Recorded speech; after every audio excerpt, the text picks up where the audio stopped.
इस समय पे इंसान इस तरीके से फंसा हुआ है, वो बस पल चाहता है कि बस कोई आए और हमें लेकर के चला जाए। इंसान पल पल काम, क्रोध, लोभ, मोह में, अहंकार में जकड़ा हुआ है और वो किसी भी संस्था या किसी भी महापुरुष पे विश्वास नहीं करना चाहता। सिर्फ चाहता है कि कोई आए और बस कुछ ही समय में हमें यहाँ से उठा करके ले जाए, मगर कुछ नहीं। क्या आप अपने बच्चा, अगर तुम्हारा कोई नाली में गिर गया तो क्या कोई माँ उसे उठा करके ऐसे ही लेकर के उसे बिना नहलाए धुलाए तुम इसमें लेकर के जा सकते हो अपने बिस्तर में, हर जगह, खाने पीने में? नहीं ना। इसी तरह इंसान, क्या ऐसा इंसान कर सकता है? नहीं ना। तो वो परमात्मा हमें हर पल बुलाना चाहता है, मगर हम इतने काम, क्रोध, लोभ, मोह, अहंकार में इतने अपने आप को साने हुए हैं। पल पल हमारे मन में लालच है, काम है, क्रोध है, इच्छा है, कामना है, वासना है, इतने सारे अहंकार, इतनी सारी चीजें हैं। क्या परमात्मा हमें बिना साफ किए अपने पास बुला सकता है? क्या आप गंदे बर्तन में खाना खा सकते हैं? जूठे आपके ही खाए हुए में 50 बार में, और वो बहुत गंदा हो रहा है तो आप खा लेंगे क्या? नहीं ना। अब किसी गुरु पे, किसी पे भी उसके कर्म को तो विश्वास नहीं करते, उसके बताए हुए मार्ग में चलना भी नहीं चाहते और कहते हैं वो हमें अपने पास बुला ले।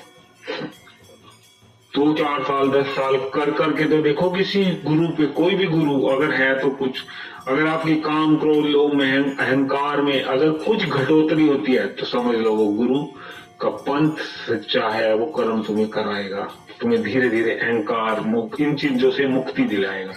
मगर करने को तो तैयार नहीं है, बस दुनिया के स्वार्थ में, इन आंखों के लालच में देख करके बस अपने आप को चाहते हैं कि बस हमें तो 5 मिनट में सारी चीजें मिल जाए। क्या ऐसा कभी होता है?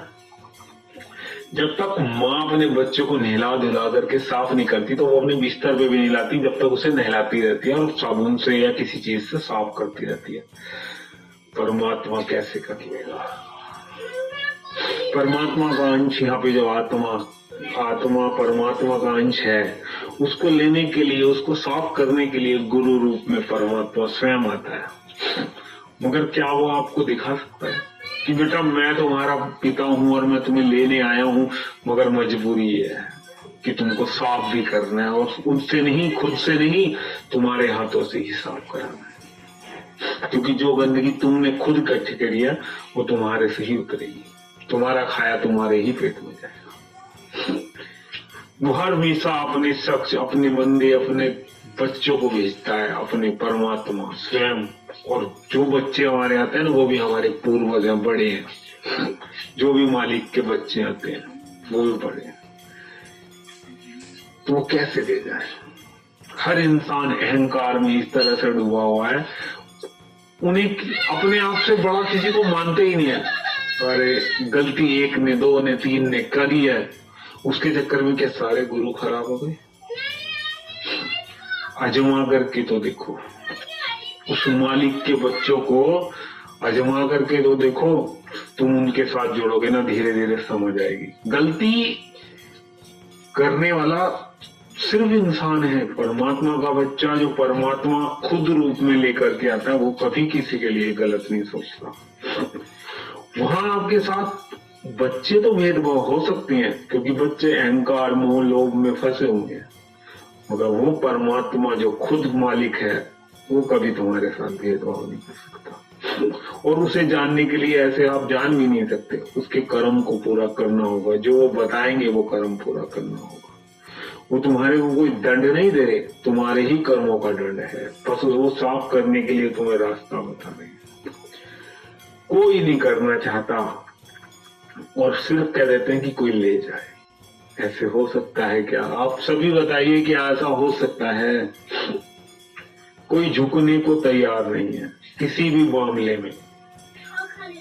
अरे जब तक तुम अपने आप को दबाओगे नहीं, फ्रेम में लाओगे नहीं, निष्काम सेवा नहीं करोगे, सबका साथ नहीं दोगे, प्रेम बंदगी नहीं करोगे, सबसे प्रेम से बात नहीं करोगे, दया नहीं आएगी तुम्हारे अंदर, करुणा नहीं आएगी, धर्म नहीं आएगा, तो क्या कुछ हो पाएगा? नहीं ना। इसलिए भाइयों, सभी प्रेम से सभी एक दूसरे के साथ चले, एक दूसरे का हाथ पकड़ के चले।